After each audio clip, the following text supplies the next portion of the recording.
സംസ്ഥാന സർക്കാർ സംഘടിപ്പിക്കുന്ന സഹകരണ സെമിനാറിന് മുന്നോടിയായി സ്വാഗത സംഘം രൂപീകരിച്ചു. ഒക്ടോബർ 28-ന് ഏറ്റുമാനൂർ ഗ്രാൻഡ് അരീന കൺവെൻഷൻ സെന്ററിലാണ് സഹകരണ സെമിനാർ സംഘടിപ്പിക്കുക. കോട്ടയത്ത് നടന്ന സ്വാഗത സംഘം രൂപീകരണ യോഗം മന്ത്രി വി എൻ വാസവൻ ഉദ്ഘാടനം ചെയ്തു. സംസ്ഥാന രൂപീകരണത്തിന്റെ 75 വർഷം 2031 പൂർത്തിയാവുകയാണ്. ഇതിന്റെ പശ്ചാത്തലത്തിൽ കഴിഞ്ഞകാല വളർച്ച വിലയിരുത്തി ഭാവി വികസനം ആസൂത്രണം ചെയ്യുക എന്ന ലക്ഷ്യത്തോടെയാണ് വിവിധ മേഖലകളിൽ 33 വിഷയങ്ങളിൽ സംസ്ഥാനതല സെമിനാറുകൾ സംഘടിപ്പിക്കുന്നത്. ഇതിന്റെ ഭാഗമായി കോട്ടയം ഏറ്റുമാനൂരിലാണ് സഹകരണ സെമിനാർ നടക്കുക. ഇതിനു മുന്നോടിയായി കോട്ടയത്ത് നടന്ന സ്വാഗത സംഘ രൂപീകരണ യോഗം മന്ത്രി വി എൻ വാസവൻ ഉദ്ഘാടനം ചെയ്തു. കേന്ദ്രത്തെ സംബന്ധിച്ചോളം എല്ലാ ഏകീകൃത സോഫ്റ്റ്വെയറും കൊണ്ടുവരുമ്പോൾ ആ കൊണ്ടുവരുന്ന രംഗത്ത് നിങ്ങൾ ലക്ഷ്യം വെക്കുന്ന ഉള്ളടക്കം കേരളത്തിന്റെ സമ്പത്ത് തന്നെയാണ്.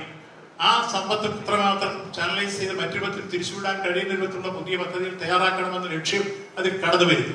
മന്ത്രി വി എൻ വാസവൻ മുഖ്യ രക്ഷാധികാരിയായും സർക്കാർ chief whip doctor N Jayaraj ചെയർമാനായും വിപുലമായ സംഘാടക സമിതി രൂപീകരിച്ചു. എംപിമാരായ advocate K Francis George, Jose K Mani, MLA മാരായ തിരുവഞ്ചൂർ രാധാകൃഷ്ണൻ, CK ആശ, ജില്ലാ പഞ്ചായത്ത് പ്രസിഡന്റ് ഹേമലത പ്രേംസാഗർ, സഹകരണ വകുപ്പ് secretary doctor Veena M Madhavan എന്നിവർ രക്ഷാധികാരികളാവും. സംസ്ഥാന സഹകരണ യൂണിയൻ അംഗം KM രാധാകൃഷ്ണനാണ് കൺവീനർ. സനോജ് സുരേന്ദ്രൻ, കൈരളി ന്യൂസ്, കോട്ടയം.